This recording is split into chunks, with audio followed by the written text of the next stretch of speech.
Good morning, Singapore. Rasathi coming at you live, and it is Saturday morning. Gloomy, doom-looking, day outside. It's been raining and raining, you guys.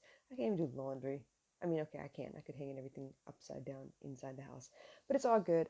Wanted to jump on real quick and talk to you about a conversation I had with a family member. So, as you all know, my brother's wedding went off without a hitch this past weekend. Lots of family flying in from all over. Got a chance to catch up with a couple of them. I feel really good about that, but there was one conversation where it started and they were trying to tell me, hey, what are you doing? What are you doing with your life? What does it look like? How is your life going? You're making money. They're always worried, right? Single mom, better be able to take care of their kid. It's out of love and concern, but it always kind of rubs me a little bit weird because I feel like, oh my gosh, okay, what does this mean now? Am I going to be judged for what I'm doing? Are they going to convince me that what I'm doing is wrong? Am I gonna leave all of this behind and try again? Go back into the rat race. So basically, the conversation was, what are you doing? And I told him very simply put. And of course, when I first explained it, it's like it's not the full explanation, right? It's like the title sequence. It's like the trailer, not even the trailer. It's just like the title, and they'll guess at what the title means. So basically, I tell them, I coach. I'm a life coach, and I coach people on mental health and emotional intelligence. And they're like, oh, okay. But then that's open to interpretation. They need to understand what that means. So eventually, during the course of a 7-hour conversation, which was totally awesome, we got to know each other a little bit better. So what ended up happening though was they were very concerned for my welfare. They were worried, maybe Singapore isn't a place for you. Maybe you should move to another country instead. Maybe the support system isn't there. I got you if you want to come stay in the country I'm in. It was great. It was very, very sweet and supportive, and it's something I haven't had in a very long time because I'm used to doing things on my own, right? I'm used to people not really giving a fuck, not really having time for me, not really wanting to get to know me either. They kind of go on their own way and they just say hi, how are you, out of courtesy and habit at family functions, usually weddings and funerals, basically. Anyway, so um, during the course of conversation, she was like, yeah, you got a teaching degree, you should use that degree. You got this degree, you should use that degree. Guess what? There are millions of people out there that have degrees that don't use their degrees because the first job that they could get had nothing to do with their degree because they didn't have the experience they needed to get or needed to have in order to land the job that they wanted that would use their degree. It's all good. Just putting it out there. It's the same for everybody. Anyway, through the course of conversation, I was telling her, hey, I'm doing so many different things. I'm doing a little bit of this and a little bit of that. Yeah, it kind of sounds like a hip hop song, but um, I'm doing that on purpose because I don't want to be any one thing. Now, when we were growing up, they used to say, don't put your eggs in one basket. And okay, I get it. What if the basket breaks and you lose all of the eggs? But sometimes you're all in or you're not at all, right? Sometimes you got to put you got to hedge your bets on this one play, and there it is, everything works out. And sometimes it doesn't, which means you pick up your pieces, you reevaluate, you look at, maybe the structure of the basket itself, the way you carried the eggs, I don't know, the path you took, maybe you tripped on a rock, I don't know. But you look back at where you came from, what it took for you to get to where you were, up until the point where you slipped and fell, and then you reevaluate, you check yourself. There was another conversation recently, actually, that I had with a coworker, and they were like, okay, so what do you do? And I told them. And during the course of our friendship, we get to see each other in different settings and stuff. I had them come over for dinner one day. We were out talking, after work one time. And through the course of conversation, they were like, oh, you do this too. Oh, you do that too. Oh my gosh, you do that too. And eventually the question came, well, what do you not do?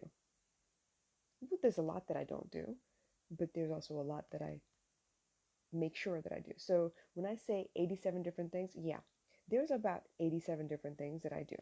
Okay. And all of them are not necessarily for money, but there are skills that I work every day, basically. Obviously, laundry, time management. Oh my God, time management. I could be so much better, but I'm working on it. All right. So time management is one of those things. Let's see. I cook. I love to cook. Obviously, I found a couple friends who really don't like my food, and that's cool too. Your palate is different. It's all good. But I don't mind trying. I don't mind, pushing my brain a little bit to see if I can make you something that might be tasty to you, and maybe it's a little bit out of my comfort zone of what I'm used to cooking, but that also only makes me stronger, only makes me better. If I had said no to all the things that pushed me, I would still need my mommy for everything. You hear me? So, yeah, there's thousands of things that I do. Right now, the episode's title is 87 different things, only because I wanted to catch your eye. But the point being that I have a cookbook coming out. I have meditations that I put out. I have this podcast. I have Instagram. I have a website that I built for myself. And there's another one that I built for a friend of mine for his business. Let's see. I do homeschooling. I take care of my kid. I do my daughter's hair. Good Lord, that takes a long chunk of time, but you know what? I'm happy to do it. The way I clean, the way I arrange furniture, I love, y'all gonna hate me for this, I love putting together IKEA furniture. I can spend all day doing that shit, for real. And I really love designing rooms. I love staging rooms. I think it's really fun, and I think it's amazing to be able to, take a space, just spend some time in space for a while where there's nothing in it, and then eventually decide, okay, well, this is how I'm going to use the space. This is what I'm going to do to be able to build it out the way that I want it. So there's a lot. I have a lot going on. I do nails, not for other people, but I do my own nails. I do baby girls' nails. Let's see. I do mehndi, not very well, but I'm trying. I do columns, not very well, but I'm trying. I'm learning. Um, what else? Goodness, I do makeup. I do hair and makeup. I did it for my mom for the weddings. Did it for baby girl for the weddings. I did it for myself. It was a little more difficult for myself, obviously, because my arms get tired. Can't see the back of my head. Got to just like wing it, right? So there's a lot that I do. I dance. Oh, I sing. Excuse me. And now I can add acting to the whole thing because I really, really enjoy it. It's been quite the magnificent journey so far. 2019 really like just pulled out all the stops and pushed me into every different direction. But the point is, I do 87 different things. But why? The conversation I had with this friend was like, okay, you do all these things, but I can't figure out. I wouldn't know how to market you. And I'm thinking, really? I did not niche down on purpose. I niched up. I opened up so big and expanded so far. There's no way in hell that you can't market me. You can, I parent volunteer, right? So I can appeal to the school board and tell people, hey, you know what? I can teach kids. I can teach kids emotional intelligence. And while I'm in school and teaching the kids, I can do a separate workshop for the teachers and I can do a workshop for the parents too. Because it's all about the kids and the way they handle the kids and the way they react to the kids. That's three people you can market, three different groups of people you can market me to right then and there. I do counseling. A lot of the people that come to me are millennials and they're having heartbreak issues over Tinder, accidents and shit like that. Okay? Well, guess what?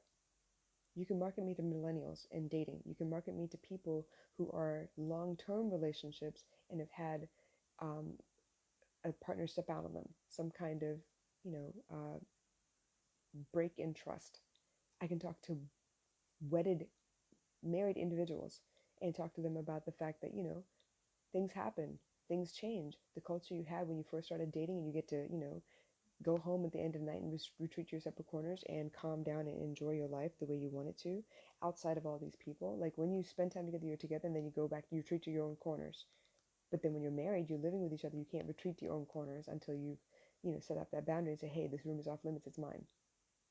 Or I want to do this. I want to run in the mornings because I need time to chill and reset my mind. I had a conversation with a friend. We'd spent a couple of days together. It was really cool, working, chilling out after work and everything. And in the morning, they had to go to work, and I didn't have work that day.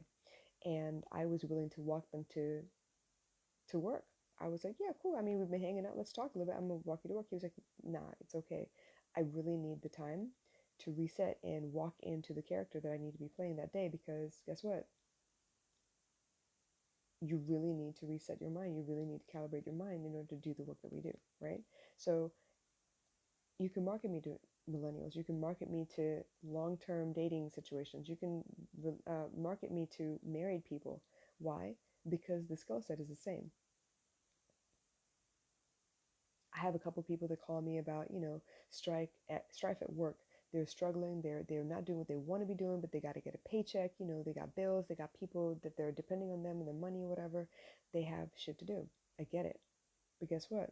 That means you can market me in an office setting where I teach middle management, I teach senior level management, I teach regular everyday blue collar workers.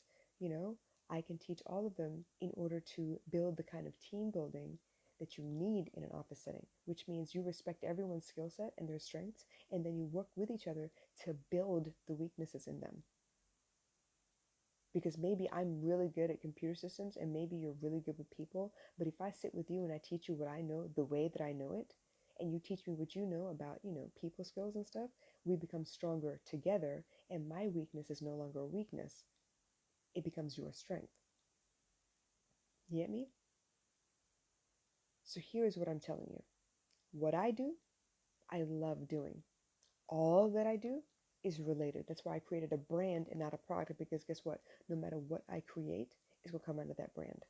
I don't have to rebrand myself. I can change the way I do things. I can change the product if I want to. I can pull the product and put a different one on the shelf if I really wanted to. But the brand is me. You can't rebrand me. You can't. I can evolve. You can grow with me, but you can't change me. I can't rebrand myself. That would be a complete lie. But as for these 87 different things, I niched up on purpose. I didn't want to focus on just one person. I'm just not one person. I have too many interactions on a daily basis to be able to just do one thing. I cannot limit myself. I will not limit myself. I want to expand. I want to be larger than life. I want to be relatable on every level, any age group, any income bracket, everyone. Why? Because what I do so well, it works for everyone. Human Relations 101.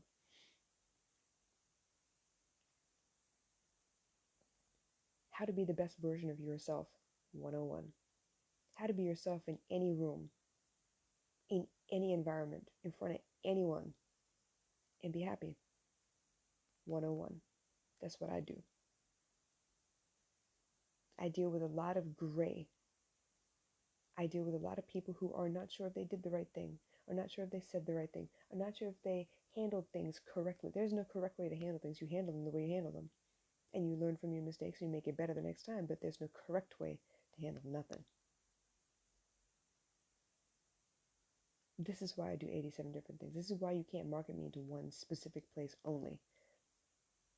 I have a sales course out there, y'all, on how to be you while you're selling something.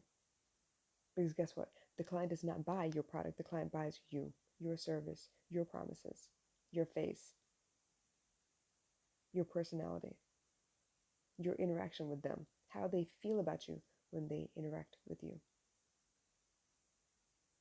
I have a team building course on building the strongest teams possible out of anyone.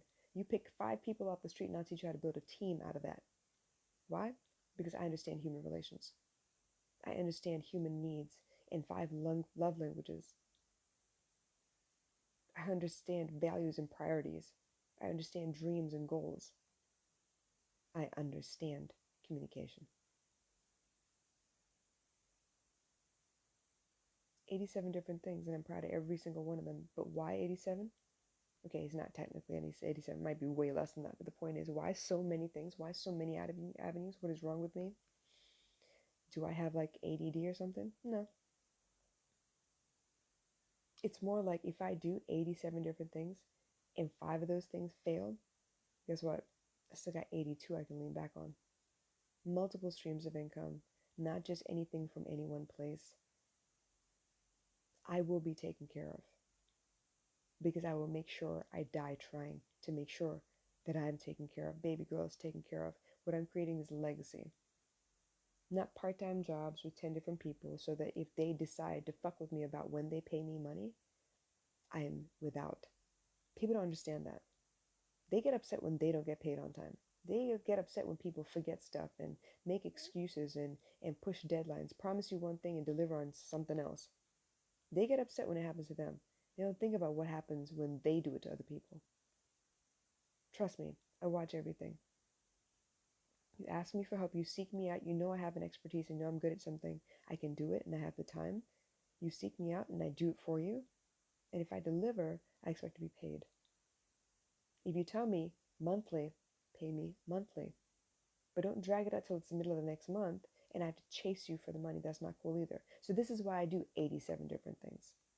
Because not everyone else has the fear of money that I do. The way I look at it, and I've said this in a podcast before, if you do work for me, I'm going to pay you as if your life depended on it. Because I don't know what your situation is. I don't know if you're good with money or not. But I know I've been in situations where I was depending on a paycheck and it didn't come until way late. And guess what? I maybe had $10 to get me through the week. I know what that pain is like. I know what that's like. So I'm not playing with nobody. 87 different things. Why? Because if a couple of them fail, I'm not going to break. I'm not going to fall apart. The effort will continue. I can cut some things off and do some new things, but I will not be beaten. I will not lose. There it is. You got any questions, comments, please drop them in the comments below. If you want to reach out to me directly, please, please, please, by all means. I'm looking forward to hearing from you guys. But in the meantime, let's get back on this grind before 2020 is here. I'll catch y'all later. Bye.